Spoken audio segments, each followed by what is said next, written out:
Probably really going to upset some Hornady fans with this one. Alright, today I'm going to talk to you about hunting with the 308.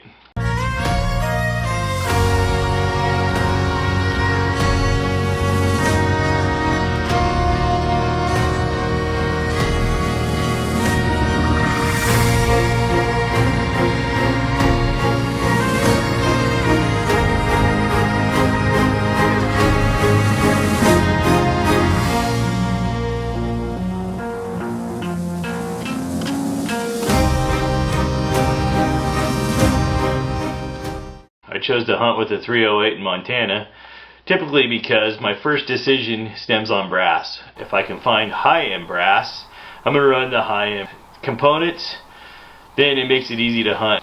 Supposedly the 308 is an outdated cartridge. I disagree. That's how Lapua got its start making brass. Its flagship was the 308. The 308 has been around for several different battle rifles. The 308 is why we have a short action rifle today. There are some great calibers. I even thought about going with the 300 super short mag, but I didn't do it. I didn't do a 30 Nosler. I have a 300 Norma mag. I didn't choose to go that route. As in all rules of gun safety, we're going to point this in a safe direction. We're going to make sure that magazine is empty and the chamber is clear. This video is brought to you by EDCKustoms. Okay, stock guns suck, especially Glock and Smith & Wesson. So I have the solution. EDCKustoms. I use this service myself. I even contacted them for the sponsorship. Need a slide cut? Need barrel and slide porting? Optics? They can help you. Take this piece of crap trigger. They can help you with that. It's easy. Call them and talk over what you want. When you're done with the phone call, write a short, sweet love letter and drop it with your stock firearm in a box. Drop the box in the mail. When they receive your box, they perform services with lots of love and lots of compassion. And depending on part availability, they typically have your pimped out firearm back to you in 3 to 5 weeks. No BS. They literally drop it in the mail and mail it back to you. No paperwork. No waiting on forms, or the government. I strongly suggest a muzzle brake with stippling, optic cuts, Cerakote, and a smooth trigger, especially on a Glock and Smith. If your life depends on it, give yourself all the tactical advantages for the one-up. If you don't understand what I'm trying to say, get your weapons tricked out. With fast, dependable service, you barely have to leave the couch for. If you use promo code Montana1776, you get 10% off your order.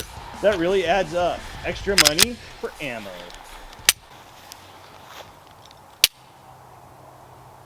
So one of my stock Remington 700s I'd bought in 2020, an SPS model, it had lost the head spacing. It was a 308 as well. So I had a decision to make. I could buy a brand new factory barrel for $90. They were on sale at Pacific Gauge. Or you could go the route I did and just chose to get way out of control with a complete and utter custom build. I started by finding a barrel that was readily available. I called Krieger barrels. I prefer Krieger. They're my competition guns. They were 9 months out. I called Bartline barrels. They were 9 months to a year out. I called Brux barrels. They were 12 months to 15 months out. And I called Packmore barrels. They were 3 months to 6 months out. I then got a hold of Lilja, who's not far away. They're down in Thompson Falls. Time they were 2 weeks out, so I decided to go that way. I ordered a 1 in 10 twist, 3 groove barrel, and I wanted a number 8 contour because I knew it was going to be 308. I wanted a little bit of weight. I also knew that when I bought the blank, it was 26 inches long. I knew that because the barrel blank was 26 inches long, I knew that I wanted to cut it down to 20 inches because I also hunt with the suppressor. Lilja was awesome. They shipped the barrel out the very next day to my gunsmith. While I was waiting to go to the gunsmith's to drop everything off, I ordered a Graybow stock Phoenix 2 because I have a Phoenix 2 on the other one. I was trying to buy the Ridgeline, but they quit making the Ridgeline because they're rocket scientists, or I don't know why, but that's my favorite stock, and I wish, hey, Graybow, if you see this, bring the Ridgeline back. Moved on to finding the bottom metal I wanted. Pacific Tool and Gauge happened to have the Stealth with 2 magazines. I ordered a Timney trigger, a 1 to 3 pound trigger. I traveled down to Southern Oregon to Mark SKAGGS and dropped out all the components off of him. So even my gunsmith who made this custom rifle for me, Mr. Mark SKAGGS, he was even trying to talk me into going with a different cartridge because he said it's old technology. Well, I didn't listen to Mark. Instead, I had him throw out the chamber, another 30 thousandths. So the bullet seated at 2.810 was roughly 20 thou off lands. I'm glad I did this. And as you can see, this rifle straight shoots. These targets are at 500 yards. They're hitting within 3 inches at 500 yards, which is a half minute. And that means the wind is kicking the hell out of that bullet the entire way. You can see the bullet trace, and it's pretty neat to watch. I shot this group off of a Kompanjager tripod, so it's not a stable platform at all.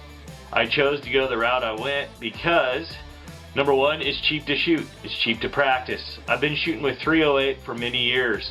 So if an animal comes out at 300 yards, I know to come up 3 1/4 minutes, and I'm right on target. I can take a noodle shot at anything. But researching the 308 got me into terminal velocity and what is considered an ethical.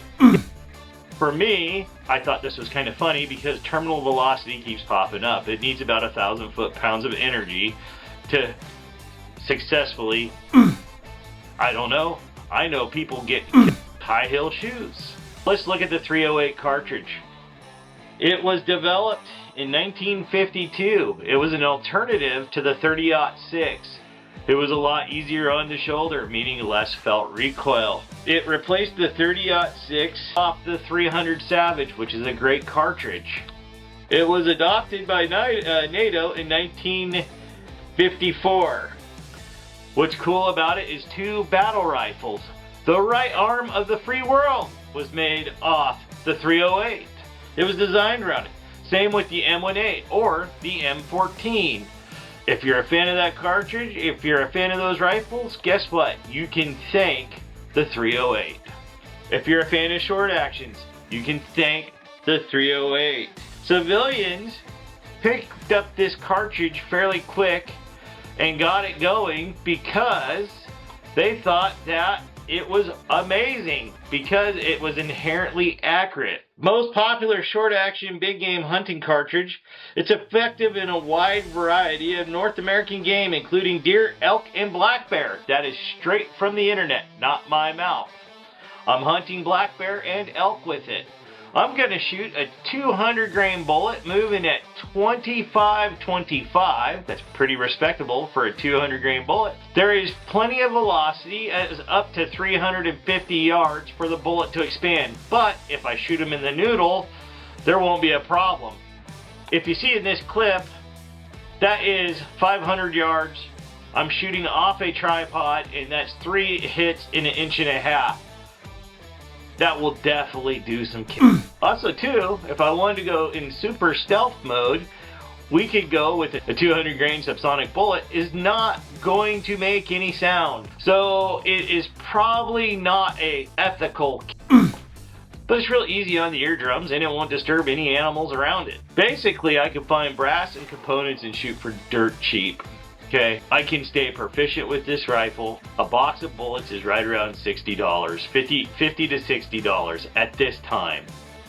I can shoot with N140, I can shoot with N540, I can shoot with IMR 4895 and IMR 4350. There's a whole host of powder out there that I can run in the 308, so why wouldn't I? The problem with shooting the 308 is the elemental factor. Every man should own a custom rifle. Every man should get a fresh shave, and every man should own a custom rifle. Before choosing your gunsmith, I would choose one that has F-class wins or bench rest wins, and make sure they're traceable. Mine was made by SKAGGS Rifle Works. I've known Mark for many years. He's built me about 9 rifles. On this Remington 700, he did all the work. He trued the bolt, he blueprinted and cut the action barrel. He really takes the time and does things right, and he's one hell of a gunsmith. I'll leave a link to, or I'll leave his phone number and a link down below. So in conclusion, I chose the 308 to hunt in Montana because I just really love the 308. If you hate the 308, leave a comment. If you love the 308, leave a comment. Furthermore, tell us what you hunt with if you're from Montana or live in Montana. Pick good gunsmiths. Thank you very much for watching. Hope you enjoyed the video. Have a great day.